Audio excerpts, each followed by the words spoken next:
Baakiyalakshmi upcoming எபிசோட்ல இங்க கோபிய பார்த்து முடிச்சுட்டு எல்லாரும் வீட்டுக்கு கிளம்பி வந்துறாங்க.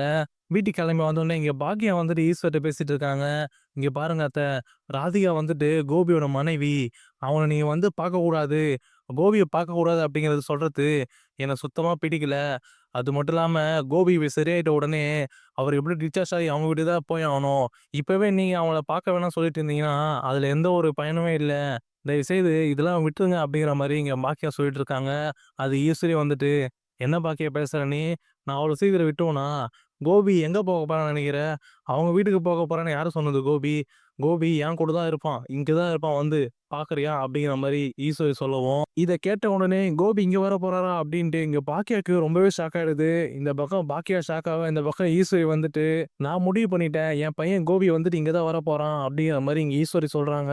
உடனே இங்க பாக்கியா வந்துட்டு, "அது எப்படி அவர் இங்க வர முடியும்? அவருக்குன்னு ஒரு குடும்பம் அங்க இருக்கு. அவர் அங்க தான் போகணும். அவர் இங்கலாம் வரக்கூடாது." அப்படிங்கிற மாரி இங்க பாக்கியா சொல்லவும், "ஏன் இது குடும்பம் இல்லையா அவனுக்கு? அவனுக்கு இங்கேயும் பசங்கலாம் இருக்காங்கல்ல. இதுவும் அவனுக்கு குடும்பம் தானே. அது மட்டும் இல்லாம அவன் என் பையன்.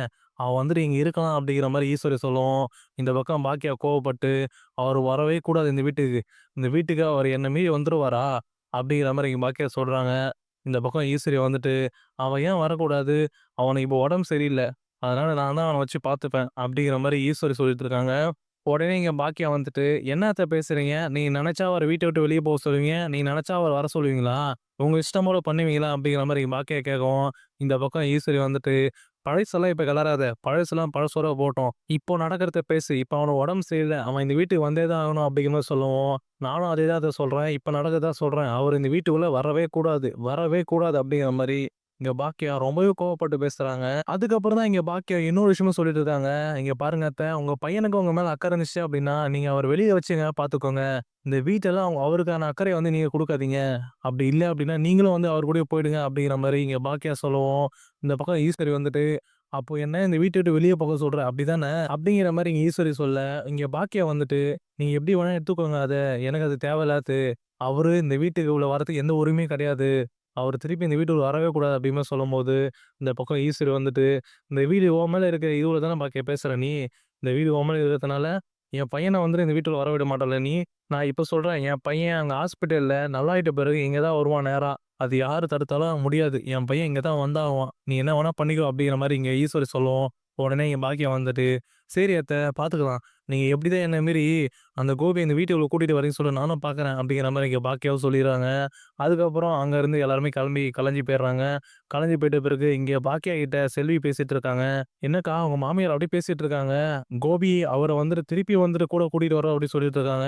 "அவர் வந்தாரு அப்படின்னா கண்டிப்பா நீங்க நிம்மதியா இருக்க முடியாது அக்கா." அப்படிங்கிற மாரி செல்வி சொல்லவும், உடனே இங்க பாக்கியா வந்துட்டு, "ஆமா செல்வி, அது என்ன மீறி எதுவும் நடக்காது. யார் என்ன பண்ணாலும் சரி, அவருக்கு அக்கறை அது மட்டும் தான் அவர பார்த்துக்கணும் அப்படின்னா, வெளிய போய் பார்த்துக்கட்டும்.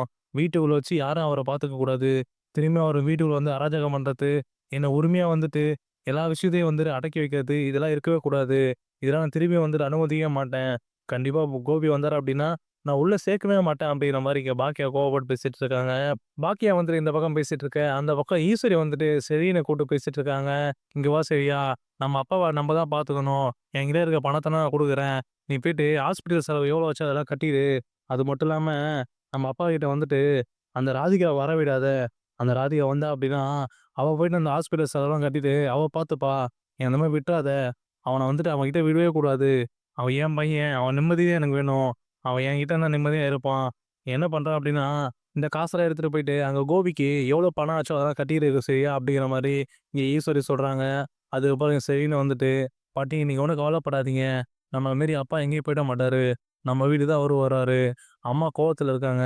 அதெல்லாம் பார்த்துக்கலாம். அம்மா விட்டுருவாங்க." அப்படிங்கிற மாரி இங்க சரின்னு சொல்லிட்டு இருக்காரு. அதுக்கப்புறம் இந்த விஷயத்த பாக்கியா வந்துட்டு ஒரு முடிவு வரணும் அப்படிங்கிற மாரி எழிலுக்கு வந்து கால் பண்ணி பேசுறாங்க பாக்கியா. "எழில் இங்க பாரு எழில், உங்க அப்பா வந்துட்டு திருப்பி இந்த வீட்டுக்குள்ள வரப்போறாராம். அவரு இந்த வீட்டுக்குள்ள வந்தாரு அப்படின்னா என்ன நடக்கும் உனக்கே தெரியும். எல்லாருமே வந்துருக்கு அவருக்கு சப்போர்ட்டா வந்து இந்த வீட்ல நின்னுருக்காங்க.